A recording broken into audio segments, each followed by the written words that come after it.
Hi, I'm Bob Allison with ShopSabre CNC. Around here they call me RouterBob. We're going to V-carve a sign on my favorite CNC router of all time, the ShopSabre IS 408.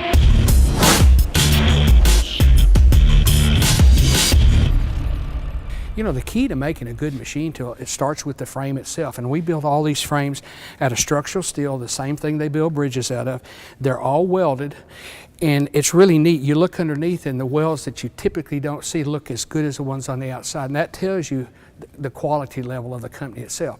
Now, the other part to the frame then is the gantry, and these are tubular steel, once again, all welded. They're actually 1/2 inch thick walled, and we have tubular steel support. So those are the 4 parts that make the frame of the CNC router. Now let's talk about what actually makes it move. Motion control actually has several parts to it. The first thing you have to define is the actual movement of the axis, or the vector that it follows. Now here's how we accomplish that. First off, you see these precision ground contour guide rails. That's what things actually move on, and in our case the spacing is determined by our engineering software, and of course the gantry itself actually has milled surfaces so that we know that that line is perfectly straight. So that's where you start with accurate movement, and that's the case in all 3 axes. Now what actually causes the machine to move are the ball screws. We use precision ball screws in all 3 axes. In fact, the gantry has a precision ball screw on each end. And what makes those ball screws turn are Mitsubishi closed loop servo motors, and they actually have Mitsubishi glass encoders. And we use the most accurate glass encoders in the industry. Now let's go look at the last part of motion control, and that's the brain itself, the machine control. You know, we're really excited about the ShopSabre MMP machine controller that we developed. MMP stands for Mitsubishi Motion Platform. So we base the structure of the control itself on Mitsubishi technology, the same kind of components you might find on a $1 million metalworking mill. So that gave us a real structure that was dependable and very, very reliable. But there's another part of machine control that relates to the operator, and that is the operator interface. So what we tried to do was to make an interface that an average employee could be successful with. We were trying to stay away from having to require an engineering type person to run the machine control. In fact, Leonardo da Vinci is accredited with saying simplicity is the ultimate sophistication, and I think we've really achieved that with this interface. But there's another part to this also, and that has to do with how this machine relates to the outside. Since we're running that user interface in a Windows environment, that lets us also run our other software. So we may run cabinet software on the machine control, we may run other types of programming software. We can actually have network capability to the rest of the company. In fact, this machine can be remotely diagnosed because of all that. So that creates a really, really good control setup. But you know, there's one more part of machine control that has to do with accuracy, and let's talk about that. There's 2 actual methods that we use in machine tools to actually move things around. One is called rack and pinion, and one is called ball screw. And let's unpack those a little bit so you understand how each one works and why one is actually better than the other. And incidentally, at ShopSabre CNC, we have both. We use rack and pinions on our low-end machines because they're cheaper. But on our machine tool grade routers, we pretty much have to have ball screws. Well, let's break that down, okay? A rack and pinion basically has a rack that bolts to the side of the frame. That rack has teeth. And if it says helical teeth, that means they're curved a little bit. All right, now what meshes with that is a pinion. So it's a little gear that has teeth that match that, and when that pinion turns, the assembly moves. What causes that pinion to turn may be 1 or 2 different technologies. It could be direct drive, but typically it's going to be a belt drive system or a planetary drive system. That doesn't matter. If somebody tells you planetary drives take care of the backlash, that's not true. The backlash is determined because of the play that's required between the pinion and the rack, and that play is going to be 3 to 5 thousandths. If you don't have that much, the gantry binds, for instance, when you move it from front to back. All right, sometimes that doesn't matter. On cabinet parts, you may not be able to tell the difference, but when you get into real precision stuff, you'll be able to see it. For instance, if you look at MDF doors, which is probably one of the most difficult things we machine, or plastic or aluminum, somewhere on the table you'll see that play. That play will show up, and you'll have somewhere on that table a defective part because that play shows up. Okay, on a ball screw system, you actually have ball nuts which have preloaded balls in there, and there's no play at all. They call that a preload system because there is no play. So that eliminates all the play that you get with rack and pinions. And that's why you see that technology on real precision machine tools in the metalworking industry. Well, we use that on all our axes here on these machines. It's funny, you know, the people who say rack and pinions are better sometimes, because they don't really know any better, they don't understand the engineering, all use ball screws on their Z-axis. So you say, well, why don't you put rack and pinion on the Z-axis? Well, I hope that explains that. Now, let's look at the spindles. This machine has a really neat different package of heads. This happens to be an automatic tool changer head, and we have them in different horsepowers depending on what you need to cut. It also has a laser scanner that gives us the ability to reverse engineer things. So I can take a complex object here and scan it and create a 3D model of it and actually machine it. So that's a really, really nice feature for a machine. And we also have an oscillating knife that's used real commonly in the sign industry. So this machine has a lot of different capability. Now, I want to talk to you about a couple of different things in engineering. What happens is, and people don't understand this, that when you're doing 3D machining, the actual speed is determined by the slowest axis.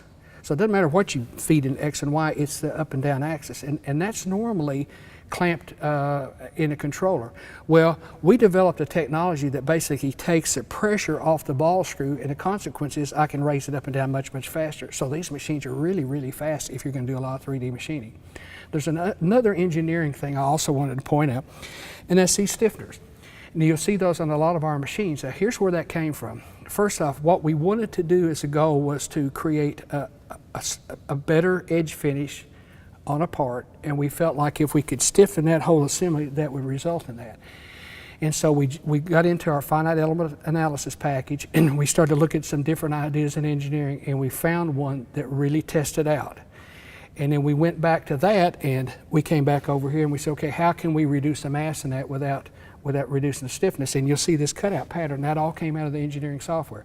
The consequence of that is these machines cut really, really good. And that's really apparent when you cut plastics. Now, we've looked at that. We've got one more thing to look at on the machine, and that's the table itself. This machine actually has a phenolic table, and it's a vacuum table. It also has some T-slots in it, and that tells me that the person that spec'd this machine wants to do a lot of different things with it. Typically, T-slots are used for fixturing so that you can clamp fixtures onto the table. Now, there's a concept of machine tools called work envelope. Let's talk about what that is. It actually is a 3D volume that the spindle can actually reach. So that's determined by the travel in X and Y and also in Z. Now, if we look at this table, the machine says it's a 4x8. Here's what that means. We've set this up with part locator pins to actually handle 4x8 sheets of material that you would typically use in panel processing. But there's actually more travel than that. If I measure the table, it's 67 inches. Well, this table was actually machined with that router spindle, so that means that this cutter can reach that. So what that does is that gives me some travel that I can actually take advantage of in some special machining applications and special setups. So it's a really nice feature, and also it ensures that the table lines up with the spindle, and in most cases I really don't have to put gasket if I'm using the spool board, so it's a really nice feature. There's something else that I really like about how we design this, and that is the actual travel in Z is about 4 inches more than the clearance under the gantry. And the reason is that allows you to actually take advantage of that clearance. A lot of companies cut the machine short there, and you really can't machine what fits under the gantry. You have to subtract the tooling. We don't have that problem, so pretty much if it fits under that tool bracket, it works. So it makes a really, really nice system. Now, this is a vacuum table, and you'll notice on here these are the vacuum ports, and one of the things that jumps out to me is how big they are. There's 8 of them, and those tie together to 4 valves. Now, actually those valves are part of the vacuum system, and they actually fit into a frame member, and that becomes a plenum. So that becomes a large volume for vacuum, and that plenum is connected to the back of the machine with a 4-inch plastic tube, and that hooks to the F4 vacuum system or whichever vacuum pump you put on there. What that really does is it really gets a lot of vacuum to the part, and that's one of the reasons we don't have to have gasket. And the other reason is we really can hold small parts. So it's a really nice design, and it's very, very well engineered. Now, let's go into the office and let's look at the software and let's design our sign. I've been wanting to make a VCard sign video for a while, and it just turned out we just moved into our new ShopSabre CNC facility and we needed a sign for out front. So we decided what a great project. Now here's how we undertook that. First off, we engineered the sign, which is basically a foam panel with a frame around it, and we turned this over to our ShopSabre sign making team, and they built the frame.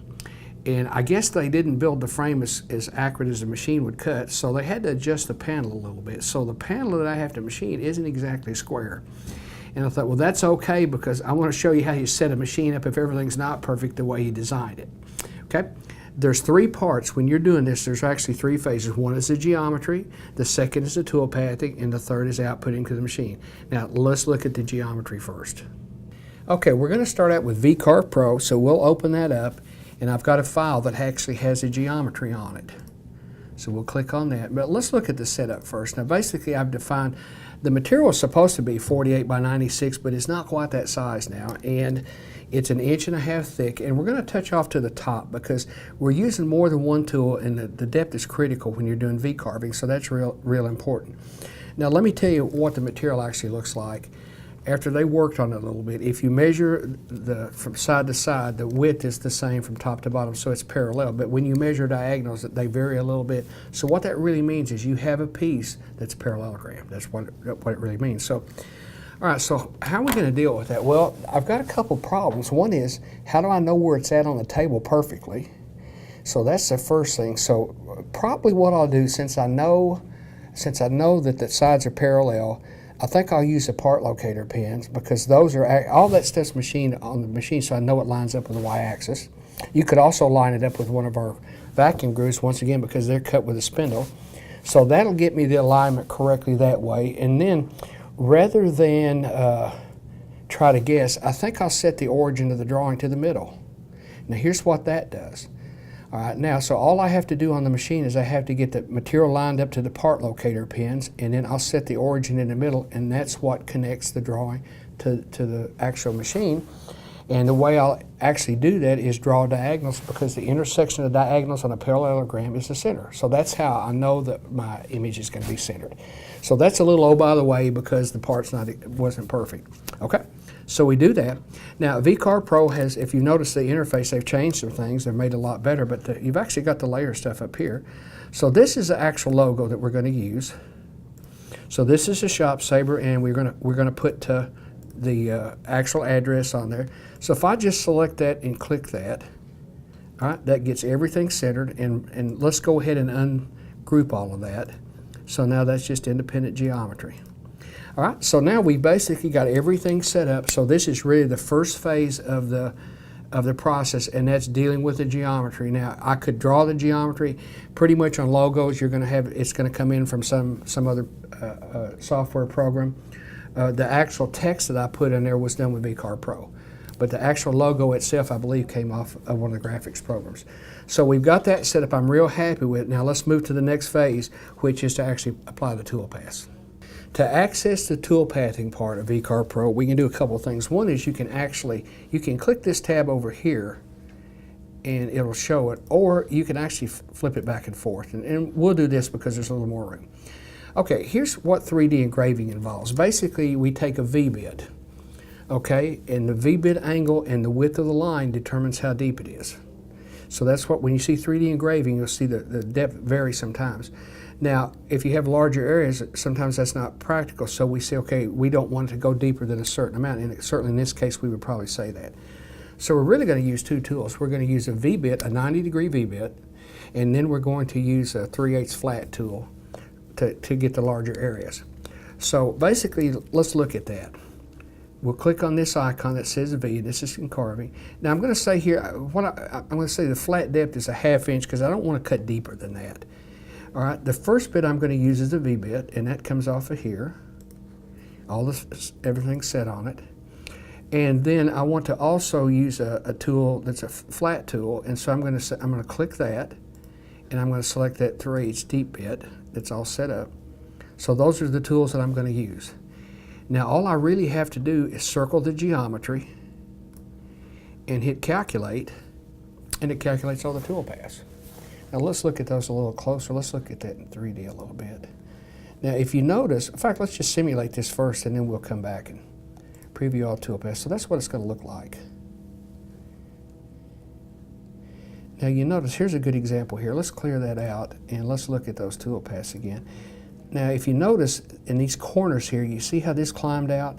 That's how you get that square corner in 3D engraving. It actually climbs out the corners. So when we simulate that, that's where you see the little, that's what makes it look so good. And then if you look down in here, you see we go down to a certain depth and then that's all flattened out. So that's called 3D engraving, and that's really all there is to toolpathing. It's that simple. The thing I like about 3D engraving also is that it's fast. The machine time is very fast on this. If you compare that to 3D surfacing where you're using a ball tool and you're going back and forth a lot, those programs can be long, but 3D engraving is really great, and it really makes a nice looking sign. So this is a great application for us. Now, the last part is to output the code, so let's do that. Okay, now our machine has an automatic tool changer on it, so we really don't have to worry about managing tools. So we're going to select a post processor. We're going to click on this. Now be sure that you have this checked, output all visible toolpaths. Visible means they're clicked and you can see them. All right, so that's going to be one program. We've selected the correct post processor, and I'll say save toolpath, and we'll save that. Now we've created a toolpath, or we've created the G-code file that goes to the machine control based on those two toolpaths.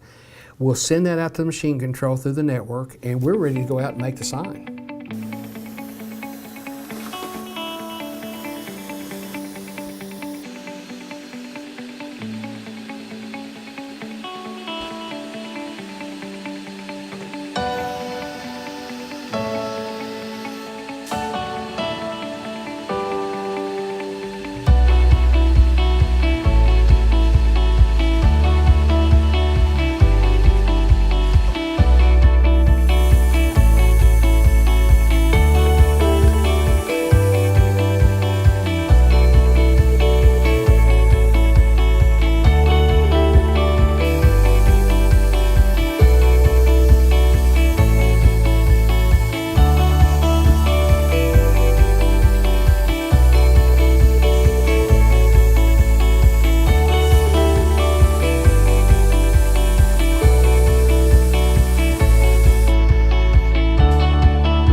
Well, our sign came out really, really good. First off, everything's centered correctly.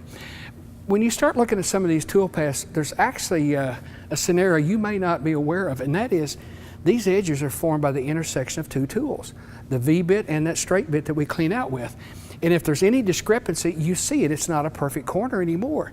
And we actually made it more difficult because we cut a finish pass on there to clean it up. So we actually had to create those shapes twice. That's virtually impossible to do with rack and pinions without having a defect somewhere on the sheet. With ball screws, we have no problem. That's one of the reasons why ball screws really shine when you get into this real accurate machining. You know, the nice part about this is a sign that's going to go in the front of our new building. And so we're excited about that. I hope you enjoyed the video. If you have any questions, you can contact us at ShopSabre.com. Thank you for watching.